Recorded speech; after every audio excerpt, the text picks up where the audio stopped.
मित्रों, रामानंद सागर की जो रामायण आपने टीवी पर देखी होगी वो भगवान राम और लक्ष्मण जी के सरयू में जल समाधि लेने के साथ ही समाप्त हो जाती है।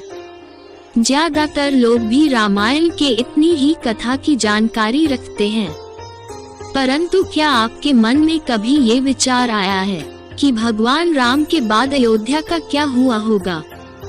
भगवान राम की संतानें लव और कुश का क्या हुआ होगा? और सूर्य वंशों का वंश आगे कैसे बढ़ा होगा? तो मित्रों, अगर आप भी इन्हीं सभी प्रश्नों के उत्तर जानना चाहते हैं तो इस वीडियो को पूरा देखें। आप देख रहे हैं नॉलेज धार्मिक हिंदी। तो चलिए अब करते हैं ज्ञान की बात। वीडियो में आगे बढ़ने से पहले हमारे चैनल को सब्सक्राइब अवश्य करें और बेल आइकन जरूर दबाएं, तो ऐसे ही जानकारी आपको हमेशा मिलती रहे। तो साथ ही कमेंट बॉक्स में जय श्री राम अवश्य लिखिएगा। नमस्कार दोस्तों, में एक बार फिर से आपका स्वागत है। दोस्तों, रावण का अंत करने के बाद जब श्री राम माता सीता को अपने साथ वापस अयोध्या ले आए, तब माता सीता को ये नहीं पता था कि उनके लिए अभी परीक्षाओं का अंत नहीं हुआ है और एक दूसरी परीक्षा अभी भी उनके मार्ग में खड़ी है।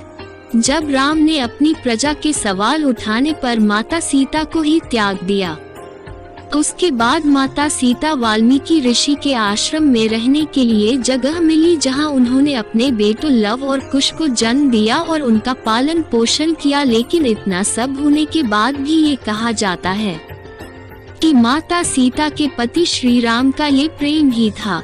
उन्होंने सीता को त्यागने के बाद किसी दूसरी रानी से शादी नहीं की। वे सीता की अनुपस्थिति में उनकी कमी को पूरा करने के लिए अपने साथ यज्ञ में सोने की गुड़िया लेकर बैठते थे। सोने की गुड़िया इसलिए क्योंकि सोने को सबसे पवित्र माना जाता है। आइए अब जानते हैं कि जब भगवान राम ने राजपाट छोड़ा तो रघुवंश का क्या हुआ और किसने शासन किया। भगवान राम के राजपाट छोड़ने के बाद कुश अपनी सेना के साथ अयोध्या आए और उन्होंने वहां का शासन संभाला। उन्होंने कुमुदावती से विवाह किया और अतिथि के पिता बने। इसके बाद अतिथि के पुत्र हुए निषाद, निषाद के पुत्र हुए नल और नल के बाद हुए नव, और इस तरह ये वंशावली बढ़ते बढ़ते आ पहुंची महाभारत काल के राजा बृहदबल तक। इतिहास में बल का जिक्र कुश की 50वीं पीढ़ी के रूप में होता है। यही भगवान राम के वंशज भी थे जिन्होंने कुरुक्षेत्र के युद्ध में कौरवों की ओर से युद्ध लड़ा था। चक्रव्यूह युद्ध के दौरान अभिमन्यु और बृहदबल के बीच घमासान युद्ध हुआ और अभिमन्यु के प्राणघातक के तीर से बृहदबल की मृत्यु हो गई। आगे बढ़ने से पहले मित्रों, आपको बता दें कि पुराणों में भरत, लक्ष्मण और शत्रुघ्न के भी दो पुत्रों का जिक्र मिलता है।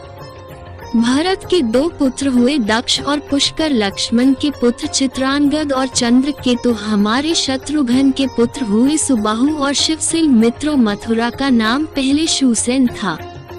जब राम ने भरत का राज्याभिषेक करना चाहा तो भरत नहीं माने और दक्षिण कौशल प्रदेश में कुश और उत्तर कौशल में लव का अभिषेक कर दिया गया। भगवान राम के काल में भी कौशल राज्य उत्तर कौशल और दक्षिण कौशल में विभाजित था। कालिदास के रघुवंश चरित्र के अनुसार राम ने अपने पुत्र लव को शरावती का और कुश को कुशावती का राज्य किया था। शरावती को श्रावस्ती माने तो निश्चय ही लव का राज्य उत्तर भारत में था और कुश का राज्य दक्षिण कौशल में। रघुवंशी चरित्र के अनुसार कुश को अयोध्या जाने के लिए विंध्याचल को पार करना पड़ता था। इससे ये भी सिद्ध होता है कि उनका राज्य दक्षिण कौशल में ही था। कुश की राजधानी कुशावती आज के बिलासपुर जिले में है और कौशला को राम की माता कौशल्या की जन्मभूमि माना जाता है। वहीं दूसरी तरफ ऐतिहासिक तथ्यों के अनुसार लव ने लवपुरी नगर की स्थापना की थी। लवपुरी के बाद में लौहपुरी कहा जाने लगा, जो वर्तमान में पाकिस्तान में स्थित शहर लाहौर ही है। यहाँ एक किले में लव का एक मंदिर भी बना हुआ है। दक्षिण पूर्व एशियाई देश लाओस, थाई नगरी दोनों ही उनके नाम पर रखे गए हैं। ऐसा माना जाता है कि इसके बाद लव के वंशज गुजरात चले गए और मेवाड़ में आकर बस गए, जहां इन्होंने सिसोदिया वंश की स्थापना की। शायद यही कारण है कि मेवाड़ का राज प्रतीक सूर्य है। साथ ही ये भी सुनने में आता है कि लव से राघव राजपूतों का जन्म हुआ, जिसमें बड़गुर्जर, जयस और सिकरवारों का वंश चला। दूसरी शाखा सिसोदिया राजपूत वंश की थी, जिनमें बैंसला और गोहिलून वंश के राजा हुए। दूसरी ओर कुश ने कुशावती नगर की स्थापना की, जो छत्तीसगढ़ राज्य के बिलासपुर जिले में है। कुश ने अपना राज्य पूरब की तरफ भी फैलाया और ऐसा माना जाता है थाईलैंड के राजा इसी राजवंश के वंशज हैं।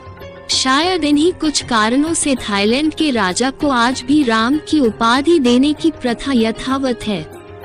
साथ ही कुश से कुशवाहा यानी कि कछवा राजपूत का वंश चला। इसके अलावा मौर्य सैनी सात के संप्रदाय की स्थापना कुश के वंश से ही हुई। आपको बताता दे, कुश की मृत्यु दुर्जय नामक एक असुर से युद्ध करते हुई थी। इसके अलावा ऐसा कहा जाता है कि लव और कुश में से कुश का ही वंश आगे बढ़ा। इसी कारण इतिहास में भी कुश के ही वंशजों का वर्णन ज्यादा मिलता है।